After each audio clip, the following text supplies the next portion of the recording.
When we arrived, we went to Ingram Elementary in the town of Ingram. That's where families from Camp Mystic were being reunited. We saw buses of children coming in and out, offloading children who were just rescued by helicopter. Now, the families were emotional, the children were sobbing. We saw parents holding on to their kids. Guadalupe River, like I said, went up 26 feet in just over 45 minutes. The heaviest rain was between 3 a.m. and 5 a.m. The latest count is 25 people are dead, more than 20 children from Camp Mystic still unaccounted for. We're hoping for another update on those numbers this morning. Now, we met with Kevin Cahill last night outside that reunification site. He is still waiting to hear about his adult daughter Ella and her 3 friends. He tells us he is feeling numb right now. There are going to be some of us that are going to walk away empty-handed. We're going to have to bring our child home to bury them. And that'll take a while and to accept, but it's life. It happens. So we've been out here for the last 20, 30 minutes. A lot of residents have come out now that the sun is somewhat up. There's still a lot of overcast, but a lot of residents have come out just to see what Lewis Hayes Park looks like right now. Again, this is a very popular spot here in Kerrville.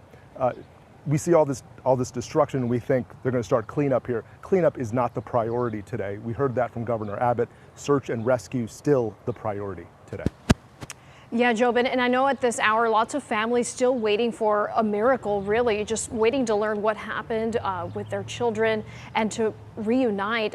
What will today's search and rescue response look like?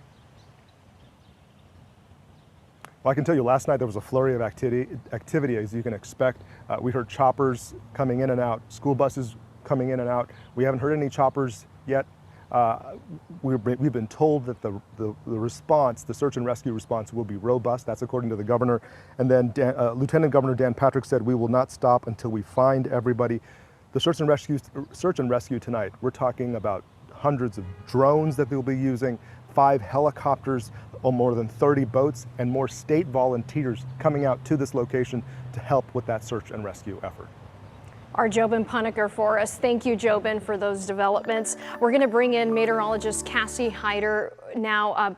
Cassie, we know that more rain could be on the way. This could lead to some challenges for those search and rescue crews out there, right? Oh, for sure. But here's the thing. They could still see some more rain. In parts of Hill Country, they could see maybe an additional 1 to 2 inches of rain by the time it's all said and done. But it's not going to be anything nearly like what they were seeing the past couple of days. So there is still a flood watch in effect for that area through this evening. You can still see that flash flood warning in effect just west of Austin there. But here's the time cast. So as we put it into motion, we're still going to see some rain that's just kind of meandering over some of the same areas. So that could lead to some additional flash flooding. So this is going to be at noon today. And you can see from Round Mountain to Johnson City all the way to Wood Creek, we could potentially see some heavier rain, but that is going to be pushing towards Kerrville later this afternoon and early evening. So that could be a big issue. But by late this evening, after about 8 or 9 o'clock, a lot of that goes away and it does look dry for the most part as we go through the overnight hours and into the Sunday. But here's just a look at some of the rainfall totals so far. So Kerrville picked up